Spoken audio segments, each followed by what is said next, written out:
Hey guys, Jake from Full Access UTV. Today we're here to talk about wheels, backspace, and our new wheel spacers. Hopefully this will enlighten you guys on all these weird things you read about wheels, width, and backspace, and even trying to figure out what it is. And some of it I can't even explain it to you, but I'm going to try today. I'm also going to show you guys how to install a set of wheel spacers today correctly in the right way, so you don't have problems down the road and you don't become an internet fad. So that's it. One of the things I've been in the four-wheel drive industry for years. Even before racing, I was working four-wheel drive shops. We lifted customers' cars all the time, and the general rule of thumb was every time you went up 1 inch in height, you needed to go out 2 inches in width to bring back your center of gravity to get it back as close as possible. Same thing goes for UTVs and anything else. If you guys notice, if you bought a Kawasaki new, probably noticed in your packet, you got a, what do they call it, a tilt.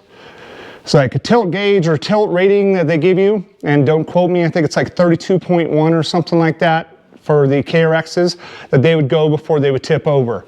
You want to increase that? This is a great way to do that. So, you know, again, general rule of thumb, 1 inch up, 2 inches out. A lot of you guys are running to a 35, 37 inch tire, but we'll say on a 35, you're basically went up 4 inches in tire, but that's technically 2 inches.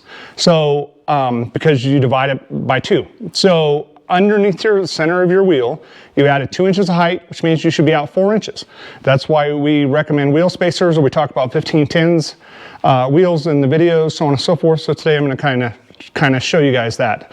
A lot of people are probably thinking, I heard wheel spacers are bad, this and that. I could tell you that I've been running these, man, early 20s. You know, the thing about wheel spacers is, number one, they have to be quality. Number two, they have to be installed correctly. They have to be, I almost said incorrectly. They have to be installed correctly. That is where I have seen a majority of my failures, is ones installed incorrectly. And if you bought cheap wheel spacers and you installed them incorrectly, you guys are going to be in a world hurt. This will kind of show you the difference of why to do it and what to look for on those. So for a couple things, the first thing we want to talk about is stock KRX 1000 wheels. You can see one, I got one sitting here. There's a lot of different discussion out there about how wide they are, this and that. I thought, hey, in a video, let's actually kind of show it. So you guys are going to see most videos, or most wheels in the aftermarket for a UTV are considered a 15x7 wheel. Not on a KRX 1000. And the 7 is usually measured from like here to here, where the wheel mounts on the inside going out, but a bead lock's a little bit different. But even doing that, you guys can see this wheel right now is at 8. Now the bead part they're measuring to is generally out here. So depending on how tricky you want to get, this could be an 8.5 inch wheel, something like that. But for reference, we call it an 8. That's what we call the stock wheels. It's an 8 inch wide wheel. These are bigger, fatter wheel than that's on Polaris's and Can-Am's and stuff. Usually everything out is a 7. Kawasaki came out and they did an 8. So nothing wrong with it. So now you know when we say 15, obviously it's your diameter, that's your height, and your width is on this wheel is an 8. Like I said, most of the aftermarket's a 7. So the other thing then you want to know is what's the backspace. So you probably hear 4.3, 5.2, 6.1. All those numbers are based off of a 7 inch wide wheel. 6 plus 1 is 7, 5 plus 2 is 7, 4 plus 3 is 7. So that's why you hear those kind of backspaces. So on this wheel, see if Kaiten can kind of show you. This is a 6.5 inch backspace wheel. So probably hard to see a little bit on the camera, but at 6.5 inches, what it is, you have 1.5 inches out, going outside, and then you have 6.5 in. That's a ton. That's what the aftermarket does. They're setting this thing up to do a lot of ripping, a lot of desert, and it's the least amount of wear and tear on tie rods and all those other things. Absolutely no reason you can't run to an aftermarket wheel. Matter of fact, a lot of the manufacturers forever have made 4.3 wheels, 5.2s, 6.1s. They've made all these different wheels, but this is technically the best you can get for like desert racing. So if you're going to be desert racing, I wouldn't recommend spacers. If you're going to be out doing trails, you're going to be flying through whoops and doing all that kind of stuff, but not for long periods of time, run wheel spacers. I have no issues. The green car, we run 4.3 wheels. The O-Bar was 4.3 wheels. Our other car is 4.3 wheels. The four-seater is a 10 inch wide wheel. So I'll kind of show you that. But as you can see, so this is a 6.5, and then from wheel mounting surface, you have 1.5 inch out. So another thing is, I did appear on a drawing. It's a horrible box drawing, you guys, but it shows a couple different wheels. So you see on top, I did a 15/8. So 8 plus, depending on how you want to measure the width, but it's an 8. So if this is the outside of the car, this is your inside, you got 1.5 inch coming from the wheel mounting surface out and 6.5 coming in. If it's a 15/7 wheel and it's a 4.3, this is in, this is out. It actually has 4 inches out with 3 in. So as you can see, 4 inches out versus 1.5 inch out, that's 2.5 inches of total width more out in an aftermarket 4.3 wheel. And then you see a 15/10 wheel. A 15/10 is a 5.5 wheel. So it's a perfectly split wheel. So it puts 5 inches inside, which is nearest the stock setup, but you also get additional 5 inches out instead of 1.5 inches out for more stability. So in my opinion, I believe this is one of the best of both worlds. That's why I said, hey, it's kind of, I think, going to turn into a fad thing on KRXs, because KRX is probably the only thing strong, not probably, the KRX is the only thing strong enough out there that can handle a 15/10 wheel front and rear without having to do major modifications or hardly any modifications. So the other thing I'm going to show you is, this is the wheel off of Kraken Buggy. So this is an 18-inch, and this one is a 5.2. So just for demonstration purposes, we're going to have Kate and show you that. And this one actually measures about 5.5. Even though they call it a 5.2, it's 5.5. So a 5.2, of course, 2 inches out, 5 inches in. We went with a high offset wheel on this car because this car is getting portals, and the portals alone push you out 4 inches. So by having more backspace in, even like a stock rim, it gets, you need all that overset over the ball joints and everything else. So that's kind of why we ran that wheel. The other one I want to show you, let me do a quick movement here, is I'm going to show you guys the 15/10 in the race line.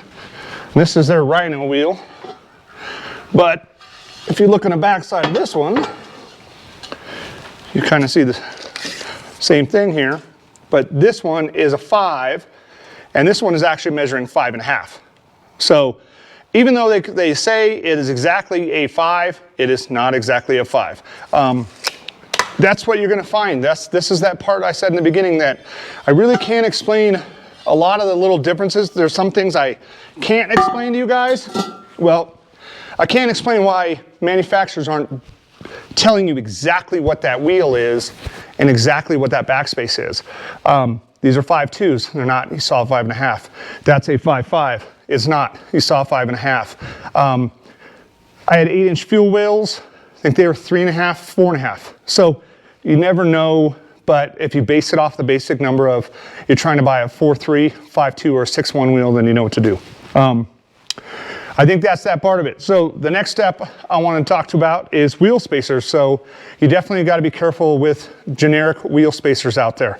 I brought one out, I put it on the table, and more importantly, I got some pictures of some defective ones, and I'll actually add those right now. So they'll be going, and you'll see what's wrong with these wheel spacers. A few of these, it is install error. Lug nuts aren't tight enough, things aren't retorqued, Loctite's not used, or just inferior quality, or just poorly designed parts. So in the example of Chinese spacers, I'll have Kaden walk up here and kind of show you. This is a, you know, I don't want to say the name of the company, but this is an aftermarket wheel spacer, and this is made in China. And the China spacers are no good. So number one, you're talking about material quality. What we're using here is 6061 billet aluminum. Is not that aluminum from China that's rusting. Explain that to me, but we don't understand. But we do know it's weak, and then we know they crack and they break. So if you look at the differences here, I'll put a 2-inch next to a 2-inch. You immediately see the difference in quality and even color. So these on the inside are completely hollowed out, and on the outside you only have this thin little area. And that's kind of normal to be on the outside, but in the case of these wheel spacers, the wheel spacers break and entire sections come off. That leaves your wheel and tire running down the road, that leaves you flipping in a ditch, it leaves you in a lot of bad positions. But there's nothing on the inside either holding them together, as there were on ours. You can see there is plenty of material on the inside. These things are made specifically for us for the KRX. By the way, I should show you guys that. So on the side of all of our wheel adapters will be our logo and the Bora wheel adapters. Now, I should say that too. Bora is a company and they're here in Reno, and we did a big deal with them, and we're selling spacers. We're actually selling the spacers for less than they do, but we're buying them in bulk and giving a discount back to you guys too. But man, this is a company that's been one of the leaders in wheel spacers for, I couldn't even tell you how long. But I mean, I know my 700 horsepower Ultra 4 car, we were running wheel spacers for short course, and we bought them specifically from them, knowing the issues we've seen, and man, we had no issues. So good quality stuff, that's what you guys are gonna get from us. But going back to it, you see why they would break inside and out, and the material quality. The other thing that needs to be said is the studs. If you look on our studs, they say, I don't know if you can see in there or not, but they actually say they are 10.9 grade studs. And if you look over here, these say a metric 10.9 grade stud. Well, I can tell you these are not 10.9 grade studs. So one thing you'll find in the Chinese wheel spacers is the studs are cheap quality. They just break off like you guys saw in those pictures. The other thing you're going to find with wheel spacers is, or those studs is, they need to lock into the metal. They have knurls on the back of a stud that it needs to be pressed in. And once it's pressed in and locked into the material, it doesn't want to spin when you tighten or loosen them. With cheap material like these, you are so more likely for this wheel stud to come loose. And we've had this issue before with customers. The wheel stud comes loose from back here. And that's because of two things: the quality and the torque you put on them. The torque you put on wasn't right. So I'm going to show you guys how to do that. But I don't know, that kind of covers our wheel spacers. Let me get rid of that prop. I'm going to show you guys a couple tools that you're going to need to install them. It's pretty straightforward, pretty simple, but you're going to want to get yourself some Loctite, some red Loctite. You're definitely going to need a torque wrench. And to put on the wheel spacers, they all come with these open 3/4 inch lug nuts. And the open lug nuts, I should have pulled them off for the video.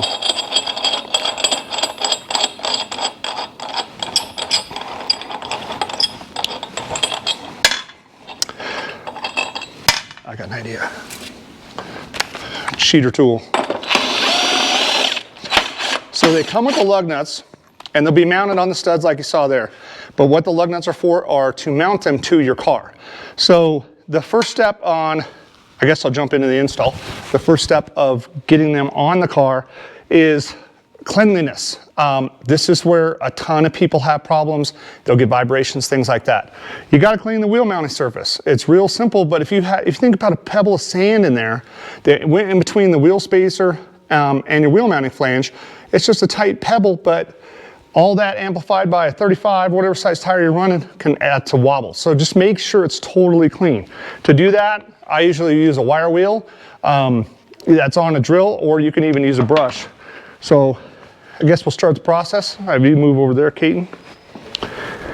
So you want to make sure you get all the dirt off of everything, and you can even feel around and see if you feel any rust, any scale, anything you're feeling in there.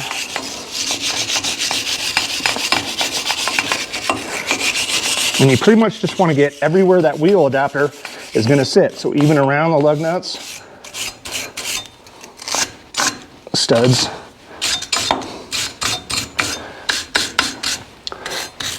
Okay. And if you got some compressed air, blow it off, but this is just for a quick video and demonstration purposes. But if I was out mounting spacers for this, I would actually take an extra level. I would be using the wire wheel, and I'd come through here to just make sure that there was zero issues. The next thing you're going to want to do is, when you put on the wheel spacer, you're going to notice these are about 3/8 of an inch thick where they mount. So you're going to want to put Loctite on your studs, but keep it about 3/8 of an inch from the end.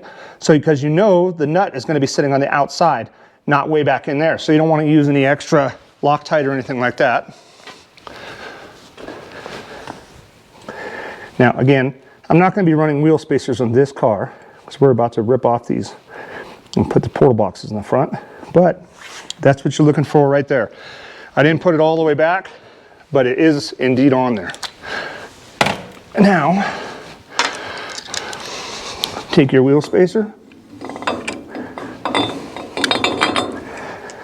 and go ahead and start putting them on.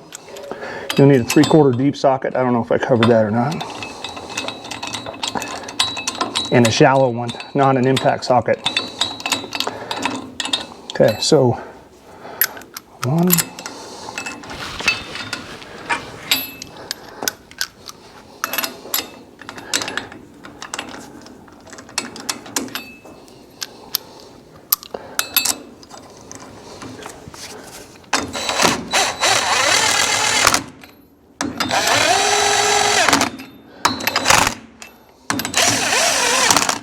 Okay, now your next step is you can do two things here. So because I don't have any brakes in the car and we're going to be working on the car, I'm going to use a big pry bar. But you could have somebody get in the car and just simply hold the brake really hard. But I cannot do that. So I'm going to set this like this. I'm going to take out my torque wrench and my socket. And make sure you guys got yourself a good torque wrench so you know it reads correctly. But so stock lug nuts are 90 foot-pounds. Well, let me say, we don't use 90, we do 110. And on aftermarket acorn type lug nuts, I would definitely stick to 110, but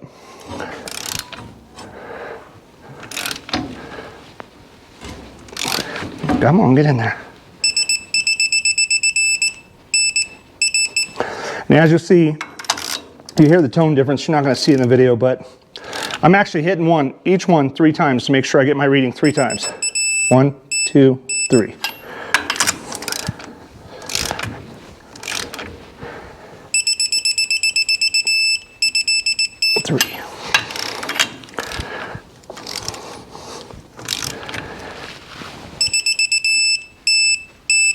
And that's it. So, wheel spacers on there. I don't believe there is any reason, I've never seen it, to have to go in there and retorque those. But you do need to retorque the wheels. So the next thing we're going to do is, now I'm going to put the wheel on, and then you're going to torque in your lug nuts. Now, this is one of those things that people do wrong. I just had a customer tell me he torqued his lug nuts to 60 foot-pounds. He didn't even use enough as stock. So what's happening is, even if these are the studs where they're pressed in are not 100% in, by you tightening the wheel, it's going to start pulling them in. So even though you torqued it, you may go ride 15 miles, maybe 5 miles, and they're going to slowly loosen up because they're going to suck more into the adapter. So definitely recommended every 15 to 20 miles, not every. Your first 15 to 20 miles, get back in and retorque your lug nuts. Same thing with aftermarket wheels, they say within 50 miles, and that's usually for street use. So I say the same thing, 15, 20 miles in an off-road car, taking that kind of abuse, go retorque your lug nuts on new aftermarket wheels too. So I'll put this, I'll get this tire and rim on there. This Monster 39.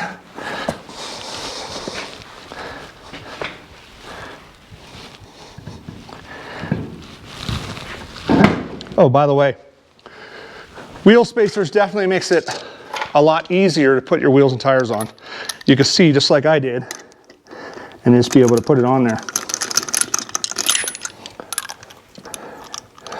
Now I got a set of our aftermarket tuner type lug nuts. These are the ones we have in the site. So just in case you are going to run different wheels, you need a different lug nut. You're going to need a small lug nut so the socket fits inside these wheels. We got those on the site.